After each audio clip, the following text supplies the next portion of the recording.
Доброе утро, друзья. Эвдик Хелшин, с вами снова Лейла. Так, мои гуси вышли. Холодно сегодня у нас, сыро. Надо мне здесь убраться.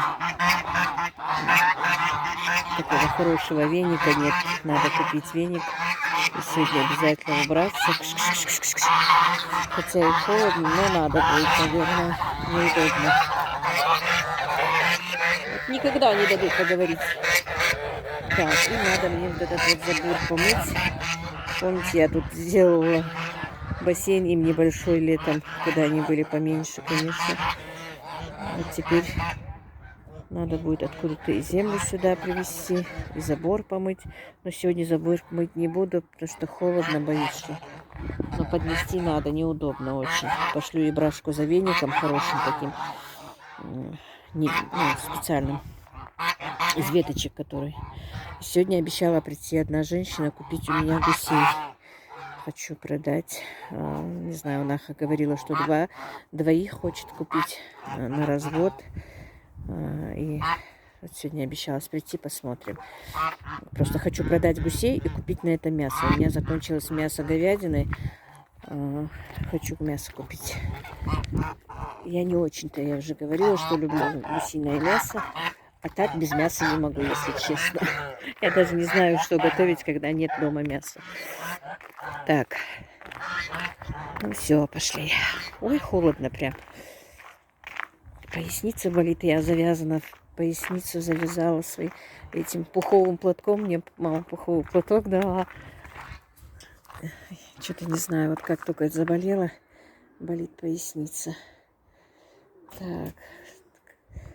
Скорее всего, во дворе была чужая скотина. Видите, кукурузу мою все размешала. Она у меня влажная была, положила ее сухнуть. И вот тут рассыпалась она у меня по двору. Представляете, ничего не выклевывает. Не привыкает моя птица к кукурузе. Не выклевывает ее. И отсюда ее вот собрать тоже не вариант. И наступать нельзя. В тот раз сестра, когда здесь была, говорит, тут же наступать на них нельзя. Что делать? Начала ее собирать там, но это слишком долго. Вот попривыкла бы моя птица. Они бы выклевывали ее, но не привыкает. Так, везде, видите, грязно. Был ветер, холодно. Надо подмести, убраться везде. Здесь тоже надо убраться. Так, ставила и брашка эту корм делал. Тоже надо, везде надо подмести. А погода сегодня нелетная, конечно, чтобы подметать. Холодно, даже птица моя сидит, вон замерзла. Котеночек маленький. Котеночек маленький. Грязно, грязно, грязно. И вот, мои дорогие, кое-где я, конечно, подмела и помыла, как видите. Здесь вот кусочек подмела, хорошенечко почистила, все убрала, выкинула. Здесь подмела. Ой, холодно. Видите, вон там собрала всю листву и поставила их разжигать. Очень люблю запах осенью листвы, которая горит. Но, к сожалению, я только чуть-чуть начинаю чувствовать запахи. Так, помыла здесь, но правда промерзла, продрогла. Больше не буду здесь на улице что-то делать. А там на улице буду убирать уже только, наверное, завтра. Долго. Приходил мальчик за творогом. Продала 4 творога. Друзья, конечно, все-таки не устаю повторять. Корова – это все-таки подспорье. Она меня выручает в любое время. И так что, друзья, не знаю. Мне надо будет хоть что-то, как-то, но еще одну корову покупать. Пускай я не буду успевать, ничего. Скорее всего, как-нибудь, что-нибудь надо сэкономить и к весне купить корову. Может быть, даже я вот с сыном переговорю. Мы продадим этих весной 2 бычков. Правда, сейчас зимой не буду продавать, а весной продам. И куплю корову, скорее всего, мне кажется. И сразу же доильный аппарат, чтобы не было проблем, если вдруг даже там я заболею или еще что-то, чтобы мне даже... даже те же пацаны могли бы сделать дойку. мне кажется. Ну, вряд ли мне пацаны, правда, сделают дойку, но ну, хоть соседку попрошу или еще как-то, вдруг, если заболею. Ну, а лучше, конечно, не болеть. Вот так вот, друзья. Так, сейчас я хочу, мне надо поехать уже на уколы, на капельницу. Долго лежать под этой капельницей, как бывает нудно, а потом так муторно, ничего делать потом не могу. Но надо. Сегодня уже 7-я, по-моему, капельница. Так, вот еще прислала дочка мне фарш. Уже знает, что она мне несколько раз звонит, уже даже по килограммам я его раскинула.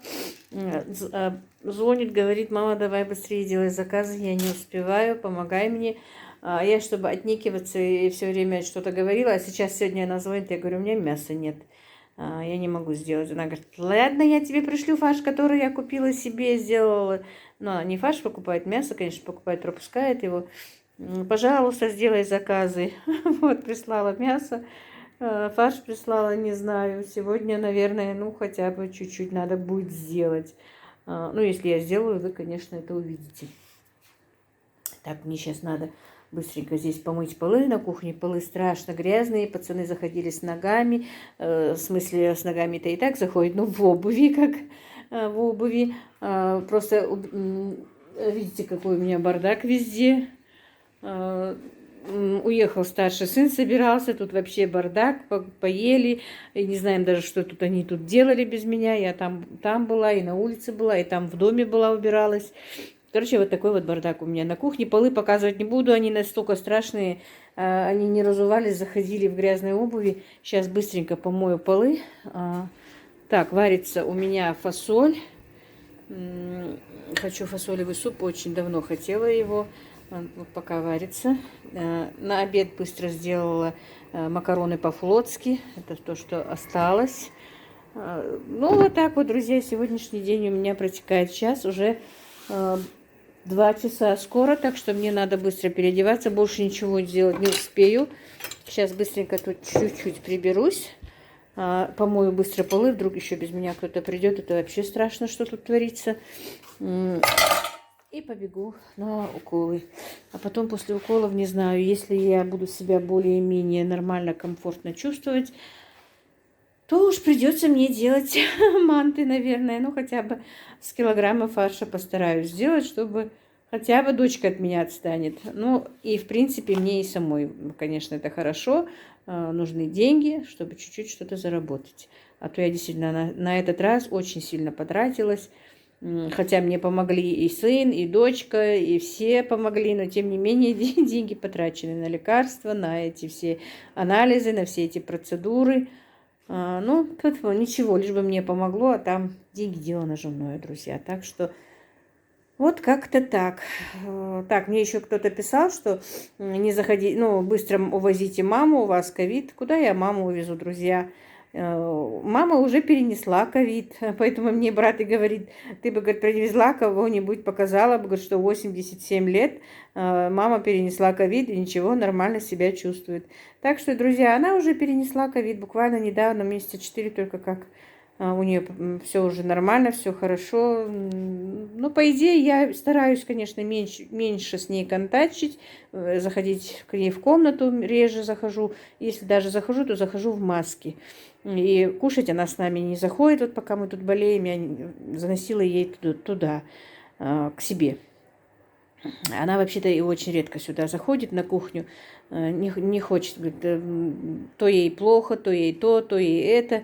И поэтому, в принципе, в большинстве случаев я ей заношу к себе в комнату. И тем более вот эти 2 недели, что мы с Ибрашкой сопливим, болеем, мы тоже заходим к ней реже, даже я не сплю с ней. Я ей говорю: если вдруг что, мама, позвони, я не буду с тобой спать, потому что я боюсь ее тоже. Конечно, даже не обязательно ковидом заразить, даже просто обычным и гриппом, потому что у нее очень слабое сердце.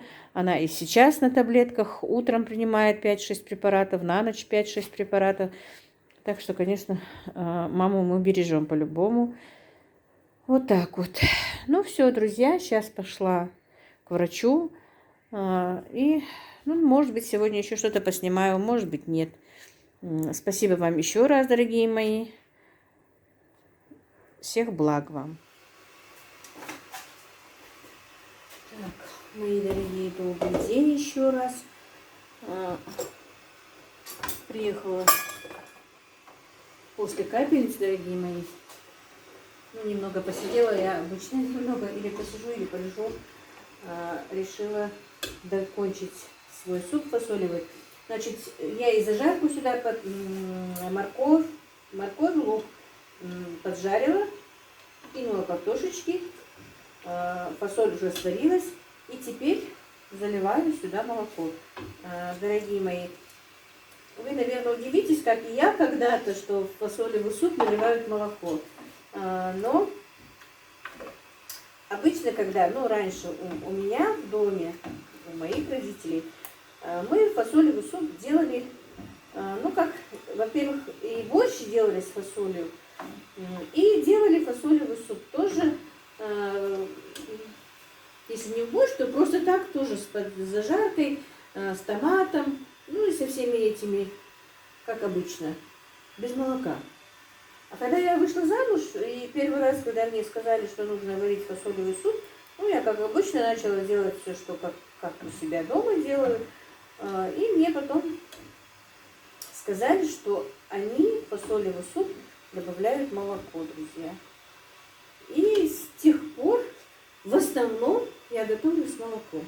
Ну, бывает, что иногда готовлю и как обычно я сама готовила, но в основном готовлю фасолевый суп, наливая молоко. И он бывает очень вкусный. Вот сейчас молоко закипит.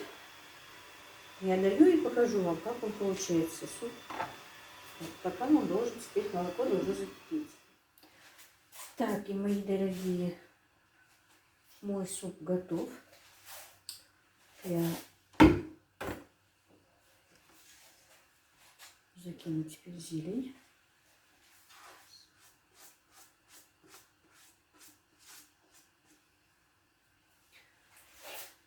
И все, и на ужин у нас будет горох. Ой, не гороховый, фасолевый суп. Давно я не делала фасолевый суп.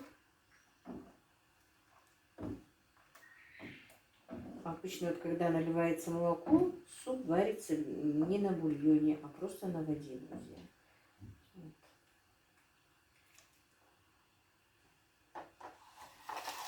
Теперь нальем. Супчик готов. Так, сейчас я налью. Я люблю, чтобы в супе фасолевом было много фасоли, а картошки мало.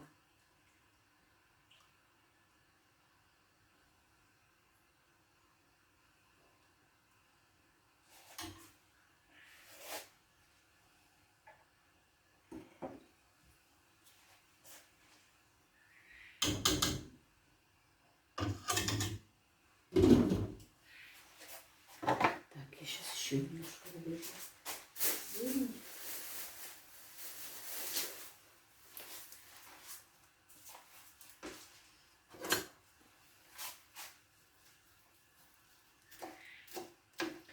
Девчонки, ну, девчонки, мальчишки, не знаю, мои дорогие, обоняние у меня понемножечку возвращается, уже и запах чувствую, и фасоли, и всего. Не, ну, уже не так резко, ну, не как обычно, но уже понемножечку, уже более нормально. Или у меня был просто насморк, у меня действительно был, бывает сильный насморк, и бывает сильная заложенность носа. Раз уж не признали ковида, я не знаю, был он или нет у меня. Но обоняние ко мне вернулось, потихонечку возвращается, вернее. Так, ой. Ну вот, дорогие мои. Ой, оказывается, вы не видите. Сейчас я покажу вам.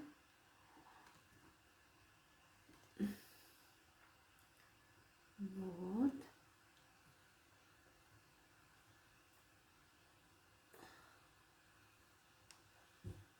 Штатив я не могу нормально. Сегодня забыла и брашку послать за штативом. Так, ну вот, теперь видно.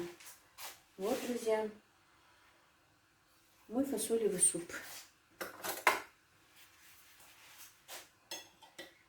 Вот так, видите?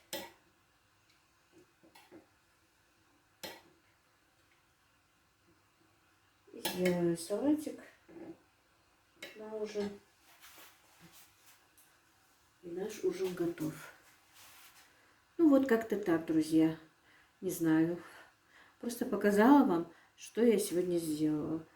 Но сегодня решила не делать манты, наверное, скорее всего. Потому что еще устаю, не как раньше. Пока еще вот надо будет и корову подоить, и за птицей посмотреть, и много чего. И, скорее всего, сегодня не буду делать манты, сделаю, может быть, завтра с утра. Просто у меня очень много времени, друзья, уходит на то, что, ну, вот лежу под капельницей, все вот такие вот эти, пока поеду в больницу, пока приеду, пока переоденусь, пока посижу, много времени еще пока уходит на это. Ну, ничего, еще 3 дня так потерпим, у меня ничего, ни к чему, ничего не опаздывает, все нормально. Я уже, знаете, друзья, решила так. Вот не буду прямо вот надрываться, не буду прямо вот все делать прямо из обязательно. Решила понемножечку, чтобы не сильно себя нагружать. И вы мне это говорите. И в принципе, да, действительно, у меня уже не тот такой молодой возраст, чтобы сильно-сильно переутруждать себя. А все будем делать по мере поступления, потихонечку. Сегодня это, завтра другое. И вот так вот. Я вот так вот решила. Ну, вот как-то так, друзья. На этом все. Не знаю, если еще что-то надумаю, поснимаю. А если нет, ну, так значит нет. На этом, наверное, все. Всех благ вам, друзья. Так, и мои дорогие, я сегодня все-таки решила сделать абхазскую аджику. Что-то спать мне не захотелось. Еще рановато. И вот сегодня решила сделать. Так вот, помыла зелень петрушки и базилика. Хочу немного подсушить. Бумажными полотенцами подсушу.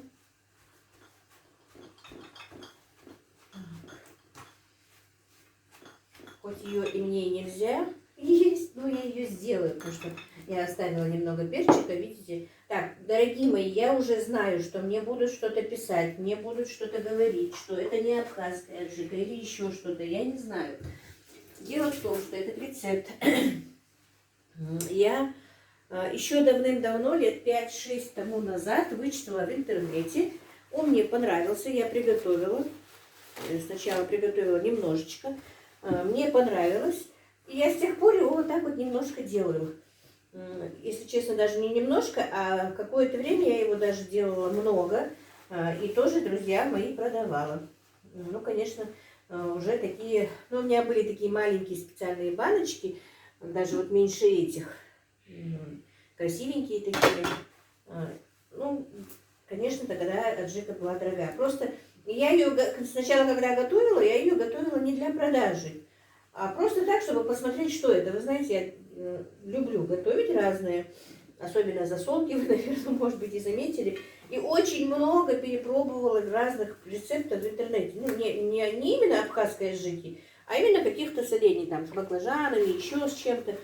И вот то, что мне понравилось, я это готовила и торговала этим тоже, да. А то, что мне не понравилось, то, что я выкидывала. Моська, ты чего там расчихался? Так, вот хочу хорошенечко высушить их, потому что долго их подвешивать и высушивать у меня времени нет.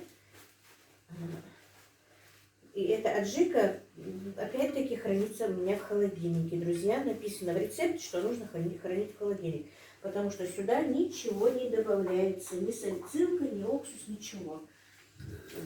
Ну и еще и орех добавляется. Поэтому, наверное, все-таки так его хранить нельзя. Ну, у меня холодного погреба, во-первых, тоже нет. Только кладовка. А в кладовке бывает тепло. Потому что зима у нас практически не зима, а осень поздняя. Практически не бывает минуса. за прошлогоднюю зиму я ни разу не включила там отопление. Ну, я там иногда ставлю плитку, не отопление, а чтобы так вот +2 хотя бы, чтобы было, чтобы картошка там комфортно себя чувствовала.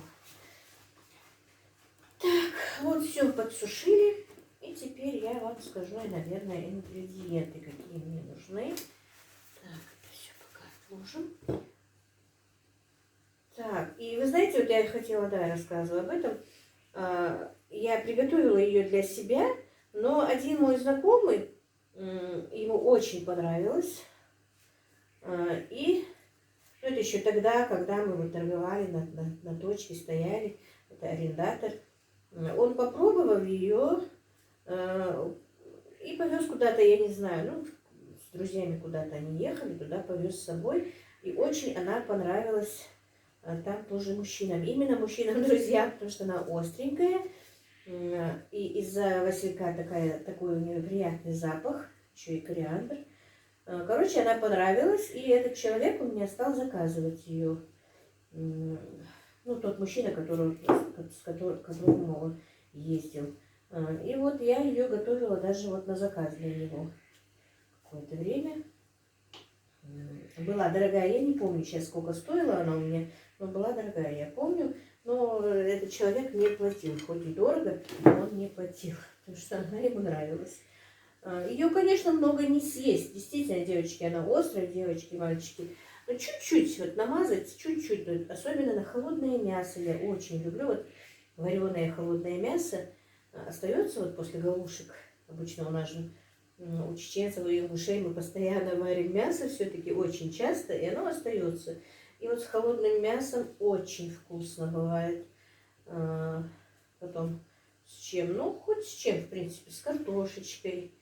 И жареной, и вареной. Ну, кому можно, друзья. Ну, раньше же мне можно было, хоть сейчас и нельзя. Ну, и сейчас я немножечко, но буду баловаться, конечно. Но пока нет, пока я села так на строгую диету. Ничего жареного, ничего острого не ем. Особенно я так и по идее и не ем. Я очень мало ем соль. Единственное, что мне сказали, еще и нельзя сладкого много. Но сладкого выпечку, опять-таки, я не очень люблю, дорогие мои, выпечку. Но я просто люблю пить часто чай в прикуску с сахаром. И получается, что сахара у меня съедаю с одной чашкой, с одним стаканом чая очень много. Вот единственное, вот этот вот у меня минус. Не знаю, как мне перебороть это. А так конфеты шоколадные, особенно конфеты, я вообще терпеть не могу, я их очень редко ем. Даже девочки говорят: мама, мы даже не знаем, когда к тебе едем, какую сладость тебе купить, потому что ты их не любишь. Вот. Ну так, иногда, конечно, я ем и выпечку, и торт, но вот обхожусь без него. Есть же люди, которым постоянно нужна выпечка, постоянно нужны какие-то печенюшки. У меня даже нет привычки покупать их. Вот я не ем, я их не покупаю даже своим детям, не покупаю и не делаю. Вот такая у меня привычка. Ибрашка всегда говорит: мама, ну хоть хотя бы вафли какие-нибудь купи нам, пожалуйста. А я все время, ну не люблю я и забываю их покупать. Вот такие вот дела. Сейчас, друзья, я приберусь и потом все вам расскажу и покажу. Так, мои хорошие, я, как обычно, стерилизую свои баночки. Они у меня еще мытые после цихтона остались. Вы знаете, а когда нельзя что-то такое кушать, почему-то всегда хочется это поесть. Вот я любила цихтон, вот так хочу его попробовать, что я еле удерживаюсь и не пробую. Потому что он все-таки острый. Так, ну много из него не будет. Так, может быть, я еще потом сделаю эту аджику, потому что, друзья, я этой аджикой, еще раз повторюсь, намазываю, обычно запекаю то, что вот запекаю, какую-нибудь эту уточку, гуся, индейку, дорогие мои. Что бы я там не запекала, я вот тоже намазываю вот этой абхазской аджикой. И поэтому, мои хорошие, ее готовлю. Понимаете? Потому что вот она мне вот так пригождается. Бывает очень вкусная, ароматная. Немножко добавлю паприки, когда готовлю. И вот это вот. Так, ну все. Сейчас буду говорить, сколько, чего и как. Так, мои хорошие, значит, для абхазской аджики мне нужно по рецепту, опять-таки, пожалуйста, не говорите, что это не абхазская аджика или еще что-то. Я знаю, что мне кто-то писал, и даже какой-то рецепт одна женщина писала, я не могу вспомнить, как ее зовут, вы меня извините. Был рецепт какой-то, но я не смотрела и не стала смотреть, потому что я его делаю уже лет 5, и мне нравится. Так что, если это что-то не так, это не абхазская аджика, то ради Аллаха, извините меня все, ну, значит, это абхазская аджика в моем исполнении. Не знаю. Попробуйте, сделайте, если вам понравится, понравится. Тут ингредиентов очень мало. В принципе, вот попробовать одну порцию, ничего такого не будет. А не понравится, не будете делать. Значит так. Сейчас я вам скажу. Хочу еще посмотреть. Так. Значит, для одной порции именно моей, этой абхазской аджики, нужно 12 острых перчиков. Видите, я их помыла и удалила плодоножки. Семена не надо вытаскивать. Полстакана грецких орехов. Просто я буду делать 2 порции, поэтому у меня стакан. Полстакана соли. Тоже, потому что 2 порции у меня стакан. 250 грамм чеснока, дорогие мои. Чайная ложка кориандра молотого. Было бы хорошо, если бы кориандр был в зернах и перемолоть его, но у меня нет кофемолки, у меня сломалась кофемолка, я купила сразу готовый такой. Пучок базилика, вот такого сиреневого, и пучок петрушки. Это все перемалывается в мясорубке, ну, довольно-таки такой. В тот раз я цехтон делала, была более крупная решетка, а сейчас более мелкая. Перемалывается все через мясорубку, перемешивается и в баночке. И все, и ничего такого трудного в этом нет. Так, ну вот, сейчас начнем.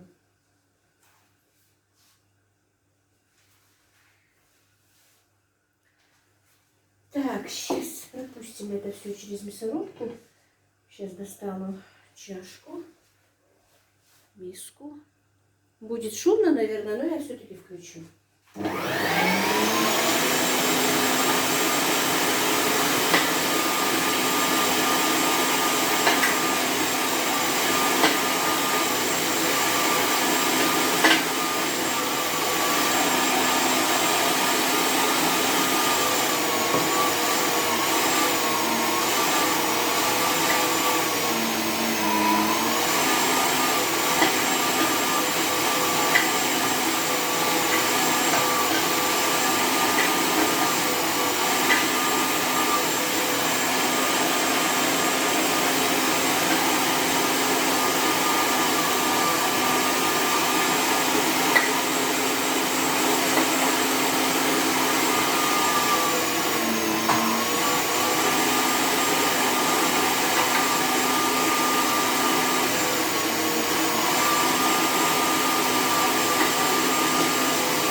Все, друзья, было шумно, конечно, вы меня извините. Но я сегодня решила снять именно эту аджику для Инстаграма, и поэтому сначала и до конца все-таки вас немножко помучила.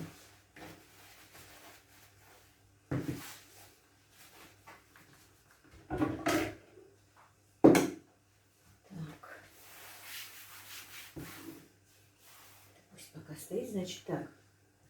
Засыпаем соль.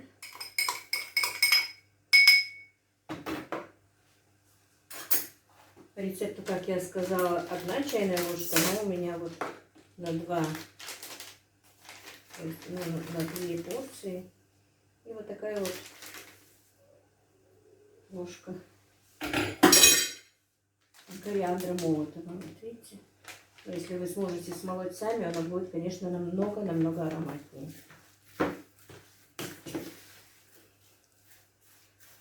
И теперь учтите, друзья, вы, может быть, скажете, что на вкус бывает очень солоно, соли чувствуется много. Ну, видимо, потому что тут еще и грецкий орех, и то, что вот все сырое, ничего не добавляется, поэтому ее пересаливают. Ее, конечно, много не поесть. Она, во-первых, очень острая, во-вторых, очень соленая получается. Это тоже учтите.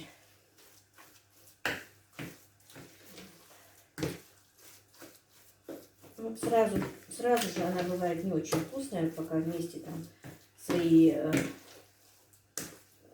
все это не переженится, как говорится. Ну, вот сегодня приготовили, завтра уже она готова, конечно.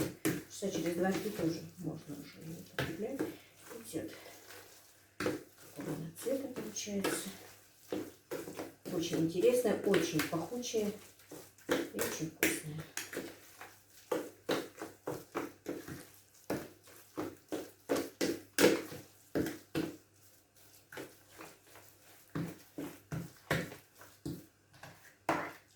Рыбу, да, я еще забыла, и на рыбу, вот если запекать в духовке рыбу, тоже и на рыбу немножечко я кладу, чуть-чуть разбавляю, правда, она бывает густая, чуть-чуть разбавляю водичкой, когда намазываю, или маслицем разбавляю, чтобы вот как лучше было бы, ну, легче намазать, чтобы маслом можно намазать, разбавить.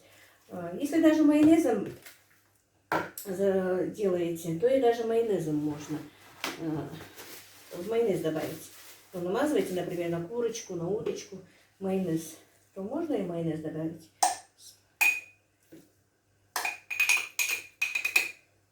Короче, для меня она всегда, у меня всегда живет вот сейчас. Вот, по-моему, еще баночка с прошлого года. Так, в холодильнике она не осталась. Значит так, снимала, и у меня, оказывается, съемка немного прекратилась. Так, вот получилось здесь пол-литровая баночка, а эти, по-моему, 300-граммовые. И это 200 грамм.